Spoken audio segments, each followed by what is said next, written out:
बिस्मिल्लाहिर्रहमानिर्रहीम। अस्सलाम वालेकुम मोहतरम नाजरीन। एक रात सुल्तान नूरुद्दीन जंगी रहमतुल्लाह अलैह ने इशा की नमाज पढ़ी और सो गए।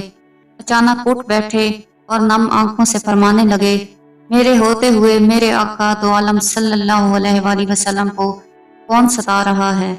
सुल्तान इस ख्वाब के बारे में सोच रहे थे जो मुसलसल 3 दिन से सुल्तान को आ रहा था, और आज फिर चंद लम्हों पहले ही वही ख्वाब उन्होंने देखा।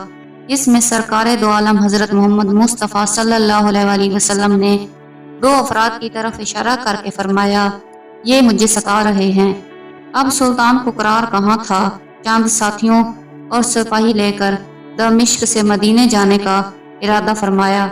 इस वक्त दमिश्क से मदीने का रास्ता 20 से 25 दिन का था, मगर सुल्तान ने बगैर आराम किए ये रास्ता 16 दिनों में तय किया। मदीना पहुंचकर आपने मदीना आने और जाने के तमाम रास्ते बंद करवाए। तमाम खास आम को अपने साथ खाने पर बुलाया। अब लोग आ रहे थे और जा रहे थे। आप हर चेहरे को देखते, मगर आपको वो 2 चेहरे नजर ना आए। अब सुल्तान को फिक्र लाहक हुई और आपने मदीना के हाकिम से फरमाया, क्या कोई ऐसा है जो इस दावत में शरीक नहीं हुआ। जवाब मिला, मदीने में रहने वालों में से तो कोई नहीं, मगर 2 मगरबी ज़ैर हैं जो रोज़ा रसूल के करीब एक मकान में रहते हैं, तमाम दिन इबादत करते हैं और शाम को जन्नतुल बकी में लोगों को पानी पिलाया करते हैं, जो अरसा दराज से मदीना में मुकीम हैं। सुल्तान ने इनसे मिलने की ख्वाहिश ज़ाहिर की। दोनों ज़ैर अपने आप को बहुत इबादत गुजार ज़ाहिर करते थे। उनके घर में था ही क्या, एक चटाई और 2-4 ज़रूरत की अशिया। यकदम सुल्तान को चटाई के नीचे का फर्श लरजता महसूस हुआ। आपने चटाई हटा के देखा तो वहाँ एक सुरंग थी। सुल्तान ने अपने एक सिपाही को सुरंग में उतरने का हुक्म दिया। वो सुरंग में दाखिल हुए और वापस आकर सुल्तान को बताया कि ये सुरंग तो नबी पाक सल्लल्लाहु अलैहि वसल्लम की कब्र मुबारक की तरफ जाती है। ये सुनकर सुल्तान के चेहरे पर गैज़ व गज़ब की कैफियत तारी हो गई।